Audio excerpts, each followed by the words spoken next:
नमस्कार साथियों, स्वागत है आप सभी का हमारे यूट्यूब चैनल पे। तो आज जो अपना 12th क्लास से का जो पेपर हुआ था उसको लेके हम चर्चा करेंगे कि 12th क्लास के पेपर में क्या-क्या आपने किया है। बहुत अच्छा पेपर आया था, मेरे ख्याल से बहुत सरल था, 1-2 क्वेश्चन को छोड़ के सारा ही पेपर अच्छा था। तो मेरे आइडिया में सभी बच्चों की जो मुझसे यहाँ पे क्लास ली है वो 90 प्लस यहाँ पे सभी के सभी रहने वाले हैं और होना भी चाहिए क्योंकि अपना पेपर ही इतना ईज़ी आया है। तो देखिएगा बहुविकल्पी प्रश्न है। पहला प्रश्न यहाँ पे रहेगा कि निम्नलिखित अपठित गद्यांश को ध्यानपूर्वक पढ़कर दिए गए प्रश्नों के उत्तर देने हैं। पढ़ते हैं सबसे पहले कि आम यहाँ का विशेष मेवा है, इसमें रस भरा रहता है और इसका बोर जो है वो बसंत का अग्रदूत है। हमारे यहाँ अश्वत्थ यानी पीपल को भी विशेष महत्ता दी गई है। श्रीमद् भागवत गीता में भगवान की विभूतियों में अश्वत्थ को भी माना गया है। अश्वत्थः सर्व वृक्षाणाम। तो भारतीय संस्कृति में जिन जिन वस्तुओं को महत्ता दी गई है वे सब श्रीमद् भागवत गीता में भगवान की विभूतियों के रूप में जो है वो आ गई हैं। भगवान बुद्ध को भी अश्वत्थ वृक्ष के ही नीचे बुद्धत्व की प्राप्ति हुई थी। स्थावर वस्तुओं में हिमालय को, सरिताओं में गंगा को, पक्षियों में गरुड़ को तथा ऋतुओं में वसंत ऋतु का महत्व दिया गया है। स्त्रीलिंग चीज़ों में कीर्ति है, वाणी है, स्मृति है, बुद्धि है, धृति, धैर्य को महत्ता दी गई है और ये भी हमारी जातीय मनोवृत्ति का परिचायक माना जाता है। चलिए, ये पढ़ लिया आपने। अभी क्वेश्चनों के आंसर आपको ढूँढने हैं कि भगवान बुद्ध को बुद्धत्व जिस वृक्ष के नीचे प्राप्त हुआ था, वो था अश्वत्थ। ब ऑप्शन इसका सही रहेगा। दूसरा है कि वसंत ऋतु का अग्रदूत माना जाता है, वो है आम का बोर। आम का बोर जो है वो अग्रदूत माना जाता है। अगला है कि श्रीमद् भागवत गीता में भगवान की विभूतियों में माना गया है। भगवान की विभूतियों में माना गया है किसको? अश्वत्थ को ही है। ठीक है, देख लेते हैं एक बार, है ना? भगवान की विभूतियों में अश्वत्थ को, ठीक है। ये इसका ऑप्शन भी क्या रहेगा? ऑप्शन नंबर द इसका राइट आंसर है। चलिए, चौथा सवाल है कि निम्नलिखित में से नदी का पर्यायवाची, नदी का पर्यायवाची रहेगा सरिता। क्या रहेगा? सरिता इसका राइट आंसर है, बी ऑप्शन।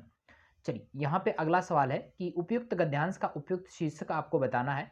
तो जातीय परिस्थिति नहीं है, हिमालय का महत्व भी नहीं है, भारतीय संस्कृति, इसका सही उत्तर रहेगा स। चलिए, अगला है कि जंगम शब्द का पर्यायवाची विपरीतार्थ बताना है, विलोम शब्द बताना है। तो जंगम स्थावर होगा, क्या होगा? जंगम का क्या होगा? स्थावर होगा। चलिए आगे बढ़ते हैं। मैंने बहुत से यूट्यूब चैनल्स के जो वीडियोज़ हैं वो भी देखे हैं। मैं आप सबको बता दूँ कि उन्होंने बहुत सारे क्वेश्चंस के आंसर जो हैं वो कुछ एक गलत दे रखे हैं, कुछ एक के दिए ही नहीं है कि आगे पढ़ लेना, देख लेना, ये कर लेना, वो कर लेना। हमारे यहाँ ऐसा नहीं है, बिल्कुल सभी के क्वेश्चनों के जो आंसर हैं वो बिल्कुल सटीक आपको बताए जाएँगे। चलिए अगला अपठित पद्यांश को पढ़ते हैं कि भूलोक का गौरव, प्रकृति का पुण्य लीला स्थल कहाँ? कहाँ यानी भारत है। फैला मनोहर गिरी हिमालय और गंगा जल कहाँ? जहाँ कहाँ है गंगा जल? हिमालय कहाँ है? भारत में। संपूर्ण देशों से अधिक किस देश का उत्कर्ष है? उसका कि जो ऋषि भूमि है वह कौन? भारतवर्ष है। देखो आ गया ना नाम भारतवर्ष का। हाँ, वृद्ध भारतवर्ष ही संसार का सिरमौर है, सर्वश्रेष्ठ है ऐसा पुरातन देश कोई विश्व में क्या और है। और भगवान की भवभूतियों का यह प्रथम भंडार विधि ने किया नृ सृष्टि का पहले यही विस्तार। सबसे पहले मनुष्य का जन्म यही हुआ था। चलिए अगला है कि कवि ने भूलोक का गौरव किसे कहा है? भूलोक का गौरव कहा है भारतवर्ष को। किसको कहा है? भारत को कहा है।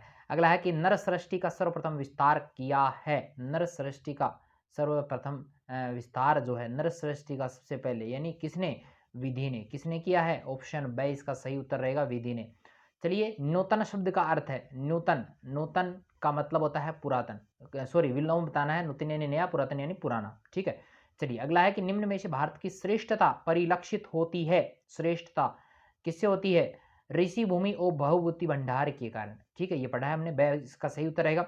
उपयुक्त गद्यांश का शीर्षक चुनना है भाई, तो क्या होगा? भारत की श्रेष्ठता, मनुष्य का मन, भावी सजग। हाँ, इसका उत्तर रहेगा ए ऑप्शन है, भारत की श्रेष्ठता। चलिए अगला प्रश्न है कि वृद्ध भारतवर्ष ही संसार का सिरमौर है। इस पंक्ति का सही अर्थ है कि भारत भूमि संसार के संपूर्ण देशों में सर्वश्रेष्ठ है, जगत कल्याण में आदर्श, बालोपयोगी। ये भी नहीं है, ए ऑप्शन इसका सही रहेगा, ए ऑप्शन इसका राइट आंसर है। चलिए आगे बढ़ते हैं, क्वेश्चन नंबर 2 में आते हैं कि हिंदी व्याकरण को मोटे तौर पर वर्गों में विभाजित किया गया है। 3 वर्गों में विभाजित किया गया है हिंदी व्याकरण को। वर्ण है, शब्द है और वाक्य है। ये 3 मुख्य मोटे रूप में है। 4 करें तो एक पद और वाला और जुड़ जाता है। चलिए अगला है कि भाषा को शुद्ध लिखने व बोलने की जानकारी देने वाला शास्त्र क्या कहलाता है? व्याकरण कहलाता है भाई। चलिए अगला है कि लक्षित पुस्तक पढ़ रहा है, सीधी बात है तो होगा, सॉरी यहाँ पे ये गलत है, यहाँ पे इसको उठा दूं, ये रहेगा। चलिए यहाँ पे जो शब्द शक्ति होगी वो होगी अभिधा शब्द शक्ति। अगला प्रश्न है कि जब किसी शब्द के मुख्यार्थ में क्या हो, बाधा हो या अभिधा से अभिष्ट अर्थ का बोध न हो, जो अर्थ आप चाहते हो वो वहां पे प्रकट नहीं हो, तो वहां पे कौन सी शब्द शक्ति होती है, तो वहां पर होती है लक्षणा। लक्ष्य करके अर्थ निकाला जाता है, लक्षणा शब्द शक्ति होती है। चलिए थोड़ा ऊपर चलते हैं, आगे बढ़ते हैं कि जब कोई शब्द अपने एक से अधिक अर्थ प्रकट करे तो उस शब्द के कारण वहां अलंकार होता है। एक से ज्यादा अर्थ प्रकट करे जना कौन सा अलंकार हुआ है, श्लेष अलंकार हुआ, चिपकेड़ा रहे अर्थ। अगला है कनक कनकते सोगुनी मादकता अधिकार, देखो कतो सरल आ जाए कई कई बार टाबरा के, तो यमक अलंकार इसमें रहेगा। चलिए अगला है, हाँ इसमें थोड़ा सा गड़बड़ आपने किया होगा, तो ध्यान से देखना, गड़बड़ नहीं करनी है ना। तो इसका थोड़ा सा विस्तार से आपको जो है बताते हैं, यहाँ से ही जो है लगभग गड़बड़ होती है। चलिए देखिए यहाँ पे जो पहला अपना रहता है, पारिभाषिक शब्दों के अर्थ अपने को लिखने हैं। पहला है परमिसेज। परमिसेज का मतलब जो होता है वो होता है परिसर।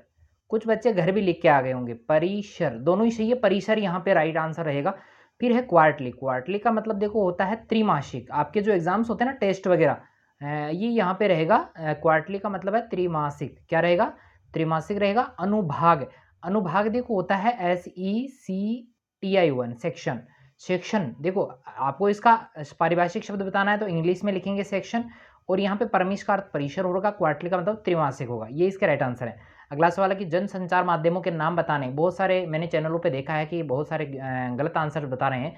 जन संचार के जो माध्यम है उनमें देखो एक तो मुद्रित माध्यम है, मुद्रित माध्यम है। दूसरा यहाँ पर रहेगा जो है वो है सर्वे माध्यम, और तीसरा जो रहेगा वो सर्वे दृश्य माध्यम या नव माध्यम जिसको कहते हैं, या इलेक्ट्रॉनिक माध्यम अपन इसका लिख सकते हैं। ये इसके सही आंसर रहेंगे।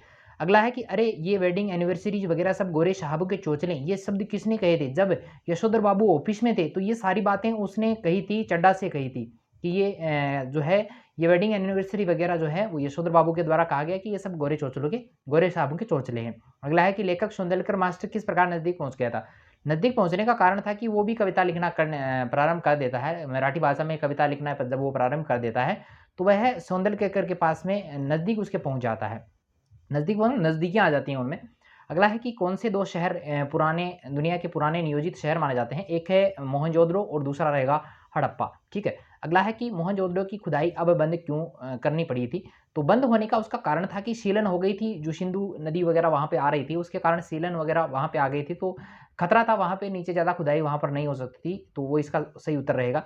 अगला है कि मौत के खिलाफ मनुष्य नाम की किताब में लेखक ने क्या पढ़ा।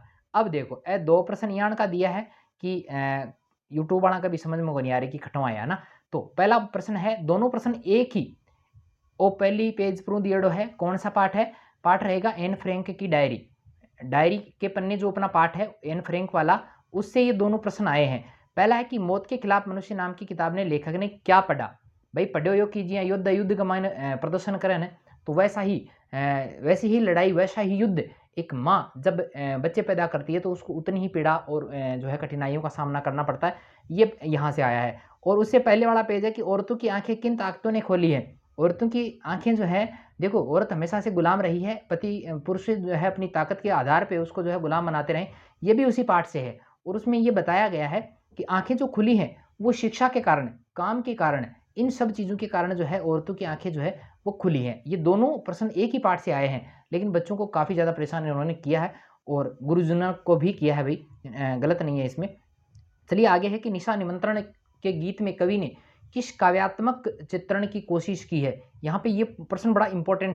देखिए इस प्रश्न में ये थोड़ा सा घुमाया गया है प्रश्न कि निशा निमंत्रण। अब देखो पाठ को नाम निशा निमंत्रण नहीं है, ये हरिवंश राय बच्चन की जो कविता है दिन जल्दी जल्दी ढलता है वहां से ये लिया गया है। लेकिन कहाँ से, हरिवंश राय बच्चन की निशा निमंत्रण कविता है और उसमें से एक गीत लिया गया है दिन जल्दी जल्दी ढलता है। वहां पे आपको काव्यात्मक चित्रण की कोशिश, मतलब उस गीत में क्या बताया गया है, उस गीत में बताया गया है देखो जो दिन जल्दी जल्दी ढलता है उसमें कि मनुष्य के पास समय कम है और उसे अपने लक्ष्य की तरफ ध्यान आकर्षित करना चाहिए, उसे अपने लक्ष्य की तरफ ज़्यादा से ज़्यादा बढ़ने का जो प्रयास है वो करना चाहिए। तो ये बातें इसमें बताई गई हैं। चलिए आगे बढ़ते हैं। अगला है कि महादेवी के प्रति अनमोल आत्मीयता से युक्त भक्तिन के बहाने में क्या संदेश दिया गया है। देखो भक्तिन जो संस्मरण है यहाँ पे उसमें संदेश क्या दिया गया, ये बात पूछी गई है। तो देखो भारतीय समाज में नारियों को जो है बाल विवाह जैसी जो कुप्रथाएं हैं उनसे बचना चाहिए, एक बात ये बताई गई है। इसके अलावा समाज में लड़कियों को लड़कों की समान जो है वो सम्मान मिलना चाहिए, बराबर के अधिकारी ही नहीं वो हैं, तो वो चीज़ें यहाँ पे रहेंगी। और अल्पायु में विधवा होने वाली निसंतान युवतियों का जो है पुनर्विवाह की बात भी यहाँ पर की गई है। और गाँव की जातीय पंचायतों के जो गलत फैसले हैं, उन पर कानूनी रोक लगनी चाहिए, ये सारा इसमें बताया गया है। लेकिन इससे आधा भी लिखते हो तब भी आपको 1 नंबर यहाँ पर मिल जाएगा। चलिए, ये वाले थोड़े बड़े क्वेश्चन हैं, इनको थोड़ा बताना इतना आसान नहीं है, फिर भी मैं कोशिश करता हूँ कि आपको मोटा-मोटा इसमें से जो है बता दिया जाए। चलिए, यहाँ पे थोड़ा-सा इसको ऊपर ले लेते हैं और फिर हम बढ़ते हैं आगे। देखिएगा, मुद्रित माध्यमों में लेखक ने, ये क्या आ गया बीच में? चलिए, मुद्रित माध्यमों में लेखक ने किन-किन बातों पर ध्यान देने की बात कही गई है? देखो, मुद्रित माध्यम में भाषा का प्रयोग जो है आपको साधारण भाषा का प्रयोग करना है, कठिन शब्दों का प्रयोग इसमें नहीं करना है। इसके अलावा आप सबको पता होगा कि मुद्रित माध्यम वही व्यक्ति खरीदेगा या वही व्यक्ति उसको पढ़ेगा जो शिक्षित है। तो शिक्षित है, उसको उसके साथ में उसकी भावनाओं का ध्यान में रखना हमें बहुत ज़रूरी है, क्योंकि वो शिक्षित है, वो सब कुछ जानता है। इसलिए भावनाओं का उनकी भावनात्मक जो चीज़ें हैं उन पर उनको ठेस नहीं पहुँचानी चाहिए। जातिगत शब्दों का है या संप्रदाय विशेष है, उनके ऊपर चोट नहीं चाहिए, ऐसे शब्दों का प्रयोग हमें नहीं करना चाहिए। ठीक है? तो ये रहेगा इसका उत्तर। अगला है कि वर्तमान इंटरनेट पत्रकारिता के बारे में संक्षेप में लिखिए। देखो, वर्तमान समय में ज़्यादातर पत्र-पत्रिकाएँ जो है वो इंटरनेट पर मिल जाती हैं और उनसे सुविधा ये है कि लोग घर बैठे ही जो है अखबार जो है वो पढ़ सकते हैं। पत्रकारिता जो है आजकल मोस्ट पॉपुलर ज़्यादा हो गई है। बढ़िया तरीके से लोग जो है उसको पढ़ भी रहे हैं, समझ भी रहे हैं और ज़्यादा से ज़्यादा लोग जो है इससे प्रभावित भी हो रहे हैं। आगे मैं बात करूँ फीचर लेखन के बारे में, आपको बताना है कि फीचर लेखन जो है वो क्या होता है। चलिए, यहाँ पे ज़्यादा तो नहीं बताऊँगा, ये तो आपके पासबुक वगैरह में मिल जाएँगे ज़्यादा क्वेश्चन। वीडियो भी लंबा हो जाएगा, आपको सरसरी तौर पे इसको देखना है, क्योंकि मैंने देखे वीडियोज़ 3-3 4-4 घंटे के वीडियोज़ देखे, तो उनसे कोई मतलब नहीं है हमारे यहाँ। तो पतंग कविता में किन-किन बिंब को जो है वो चित्रित किया गया है? देखो, पतंग कविता में एक तो दृश्य बिंब है। दृश्य बिंब तो वहाँ पर सुबह का जो वर्णन है या उस समय का जो वर्णन है वो दिखाया गया है। यहाँ पर सर्वे बिंब की बात करें, जैसे साइकिल पे घंटी बजाते हुए, वो सारे इसमें आपको लिखने हैं। शायद इसमें क्वेश्चन भी है लास्ट में आपके कि कौन-कौन से बिंब इसमें रहेंगे, तो वो आपको सारे इसमें याद करने थे, ये सारे लिखने थे। ठीक है? 2 नंबर इसमें आपको मिल जाएँगे। बात सीधी थी कविता का मूल भाव, यानी बात जो है किस प्रकार एक भाषा के चक्कर में पड़ती है और भाषा के चक्कर में पड़ने से किस प्रकार वो जो है उसका मूल कथ्य या मूल भाव जो है वो नष्ट हो जाता है। इसलिए भाषा के चक्कर में पढ़ने से या भाषा का ज़्यादा प्रयोग करने से लेखक को जो है बचना चाहिए। अगला है कि मनुष्य को कौन से दुर्गुण घायल कर बेकार बना देते हैं? तो मनुष्य में देखो बहुत सारे ऐसे दुर्गुण होते हैं जिसको मनुष्य जो है वो एक बेकार का आदिम बनकर रह जाता है। तो ये थोड़ा-सा आप जो है मेरे ख्याल से दिया गया है अपने पाठ्य-पुस्तकीय प्रश्नों में, तो इसको आप देख लीजिएगा। चलिए, मैं ऐसा नहीं कि आपको बहला रहा हूँ, नहीं, आपको बहला नहीं रहा हूँ, बिल्कुल आप वहाँ से देख लीजिएगा। चलिए, आगे है कि काले मेघा पानी दे में लोक प्रचलित विश्वास और विज्ञान का द्वंद्व, ये आपके पाठ्य-पुस्तकीय प्रश्न ही है, ज़्यादा बताने की आवश्यकता नहीं है कि किस प्रकार वो दीदी और जो लेखक था वो उसमें अंतर्द्वंद्व चलता था। दीदी को विश्वास ज़्यादा था और भाई साहब विज्ञान पे ज़्यादा विश्वास करते थे। ठीक है? चलिए, अगला अपना निबंधात्मक प्रश्नों में रहेगा कि कैमरे में बंद अपाहिज करुणा जगाने के मकसद से शुरू कार्यक्रम क्रूर बन जाता है। कथन का मतलब किस प्रकार वो शुरू में बताना है कि किस प्रकार वो क्या करते हैं, फिर अंत में बताना है कि किस प्रकार वो क्रूर बन जाता है, उसको मतलब रुलाने का वो प्रयास करता है। यहाँ पर भी ये इंपॉर्टेंट क्वेश्चन है, ये कर सकते थे आप। शहर से स्वीकारा भव्यता डराती है, मतलब भव्यता डराती है उनकी, मतलब जो अमीर लोग हैं, है ना? अमीरी के, गरीबी के, ये बादल आगे जो कविता है उससे यहाँ पे लिया गया शायद, है ना? सहर्ष वाला, हाँ। ठीक है, भवितव्यता यानी उनका जो महानता है वो उसको डराती है। अच्छा, शहर से स्वीकारा, सॉरी, यहाँ पे थोड़ा-सा मिसअंडरस्टैंडिंग हो गई। ठीक है, शहर से स्वीकारा जो कविता है उसमें वो अपने प्रिय की जो मतलब ज़्यादा उसका लगाव है, अपने प्रति जो ज़्यादा प्रेम भाव है, उससे उसको डर लगने लगता है। ठीक है, ये इसमें रहेगा। अगला है अकस्मात गाँव पर यह वज्रपात हुआ, इस कथन के आधार पर चुनौतीपूर्ण परिस्थितियों को लिखिए। ये नहीं आया होगा आपको, अकस्मात गाँव पर वज्रपात हुआ, गाँव की बात की गई है, तो गाँव की बात यहाँ पे जो पहलवान की ढोलक थी शायद उसमें ये आया है। अगला है कि चार्ली चैपलिन किसी भी संस्कृति को विदेशी नहीं लगते थे। ये क्वेश्चन आप कर सकते थे, पुस्तकीय प्रश्नों में से रहा है। चलिए, आगे आपने किया होगा हरिवंश राय बच्चन का, भी बहुत सरल था, सबसे सरल था वही हरिवंश राय बच्चन का। जिनेंद्र कुमार का किया तो वो भी कोई दिक्कत वाली बात नहीं है। चलिए, आगे बढ़ते हैं। संयुक्त परिवार वाले उस दौर में पति ने हमारा पक्ष कभी नहीं लिया। इस कथन के सिल्वर रीडिंग के पाठ के प्रासंगिक वर्तमान परिप्रेक्ष्य में तर्क दीजिएगा। तो ये कर सकते थे, लेकिन ये आपने नहीं किया होगा। आपको जो करने वाला जो काम था वो था ये वाला कि रोते धोते पाठशाला फिर से शुरू। इस कथन में जूझ पाठ के आधार पर किसान मजदूर की संघर्ष की जो झांकी है उसको चित्रित करना है। हाँ, पाठशाला किस तरह से जूझ पाठ जो अपना है उसमें किस तरह से शुरू हुई थी, किन किन कठिनाइयों का सामना लेखक को करना पड़ा था और किस प्रकार वो एक बड़ा महान लेखक बन जाता है, वो सारा इसमें लिखना था। चलिए, यहाँ पे नोरस मुझे ये लास्ट पार्ट था अपना, इसमें से ये प्रश्न आए हैं। नोरस गूंजे या उड़, ये थोड़ा-सा कठिन था आप सबके लिए। अगर ये ऊपर वाले में 2-3 की बात करूँ, तो ये कठिन था आपके लिए। तो यहाँ से आप ना करके ये वाले कर सकते थे कि नन्हे पाती बगुलों के पंख चुराए ली जाती मेरी आँखें कजरारे बादलों की छाई रहना, ये सरल था, ठीक है। प्रसंग व्याख्याओं में तो दिक्कत वैसे भी नहीं होती है। और जेठ की जलती धूप में धरित्री निर्धूम अग्निकुंड सी बनी सी सिरिस वाला है ना। और ये जाति प्रथा, ये शर्म, ये अम्बेडकर वाला है। चलिए 17वें क्वेश्चन पे चलते हैं। माध्यमिक शिक्षा बोर्ड राजस्थान 4 अजमेर की ओर से बोर्ड की पाठ्य पुस्तकों के क्रय करने की विज्ञप्ति तैयार करनी है। तो ये मेरा करवाया हुआ था, ठीक है, वही आ गया। चलिए अगला है कि अपने विद्यालय में कार्यालय सामग्री का क्रय करने हेतु एक निविदा लिखिए। मतलब सामग्री मंगानी है विद्यालय के उपयोग के लिए। अगला है, ये भी मेरा करवाया हुआ है ना। चलिए अगला यहाँ पे निबंध है, सबने किया होगा। हाँ, ये मैंने बताया था बच्चों को कि आपको कोरोना महामारी का जो है बढ़िया से याद करना है।